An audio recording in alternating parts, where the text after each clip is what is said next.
perjalanan Ibu Estin sampai ke sini dalam keadaan yang baik, sehat adanya.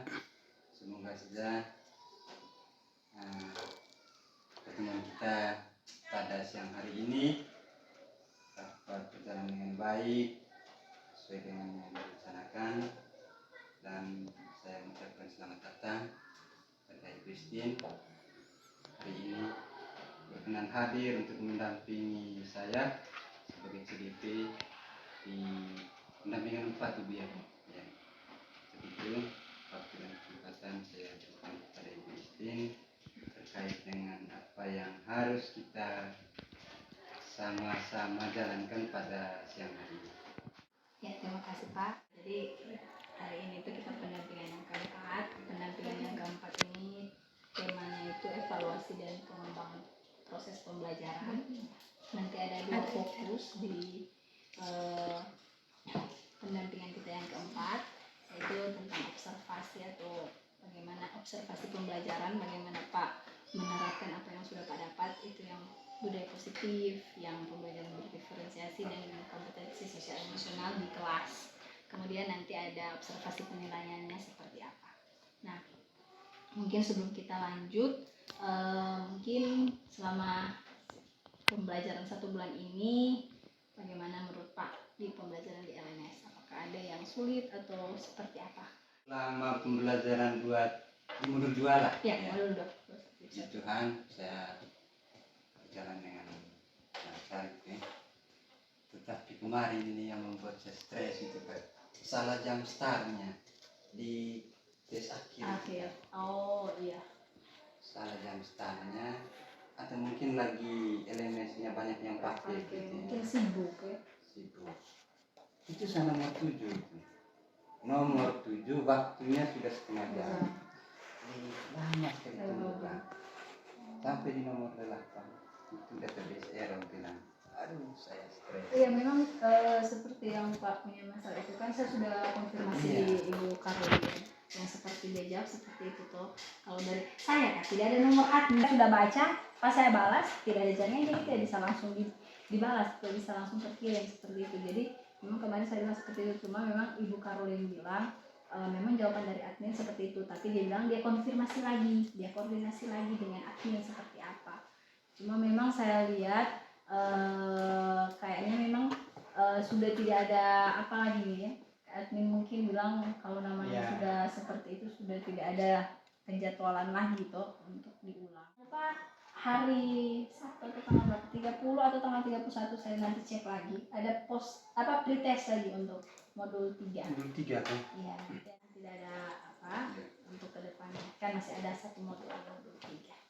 Ya, jadi kalau misalnya untuk di LMS, ya saya lihat kalau Pak punya juga tugas-tugasnya sudah untuk modul 2 lah. Modul paling 2 tinggal aksi nyata, tapi sudah diskusi dengan Pak Guru ini dalam waktu dekat kami melakukan pra-observasi. Ya, dan observasi. Ya, jadi nanti kalau misalnya untuk tugas-tugas yang di LMS, nanti kalau misalnya saya lihat kalau misalnya ada yang terlewati tetap nanti saya hubungi. Untuk di LMS tetap semangat, saya lihat tugas-tugasnya itu sudah tinggal aksi nyata di modul 2.3 itu.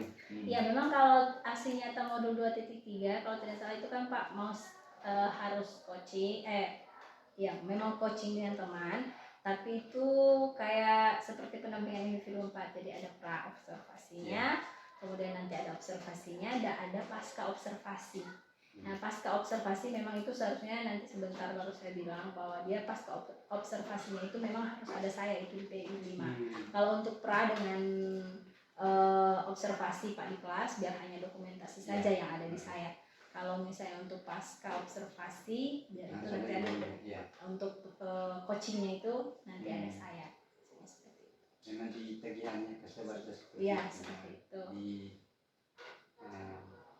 pasca observasinya itu harus ada pengajar praktik. Tapi kalau untuk pra dengan observasinya tidak apa-apa, tidak ada saya. Saya hanya dokumentasi, maksudnya Pak kirim dokumentasinya saja di saya.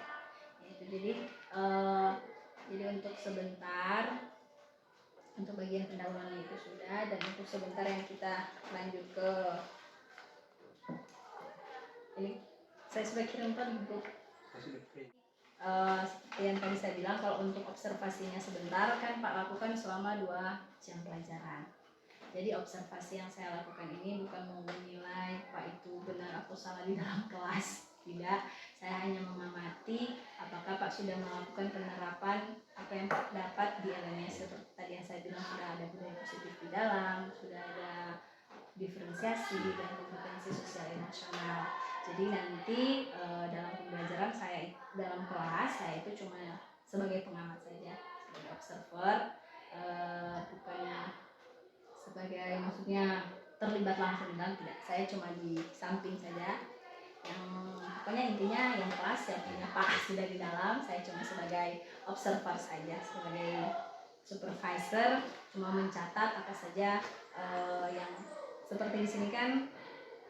Nanti saya akan untuk tujuan pembelajaran Pak dari materi Pak di sini Membahas permukaan gabungan bangun ruang kudus dan balok dengan benar.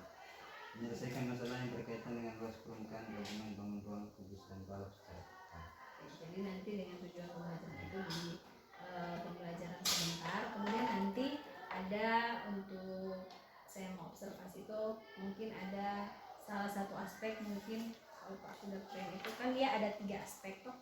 Iya. Ada 3 area atau 3 aspek yang harus dilihat. Yang pertama mungkin kenyamanan lingkungan belajar.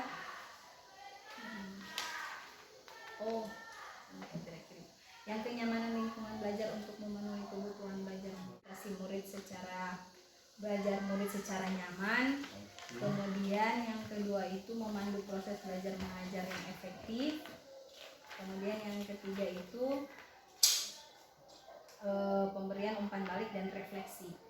Nah, jadi dari 3 aspek ini menurut Pak mungkin mana yang menjadi fokus sebentar untuk saya amati.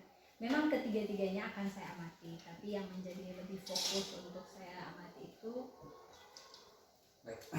yang di aspek Mungkin dalam penerapannya ini kan berkaitan dengan pembelajaran diferensiasi, itu yang mau saya tekankan, di mana anak-anak itu dibagi dalam 3 kelompok sesuai dengan tingkat pemahaman mereka dari materi.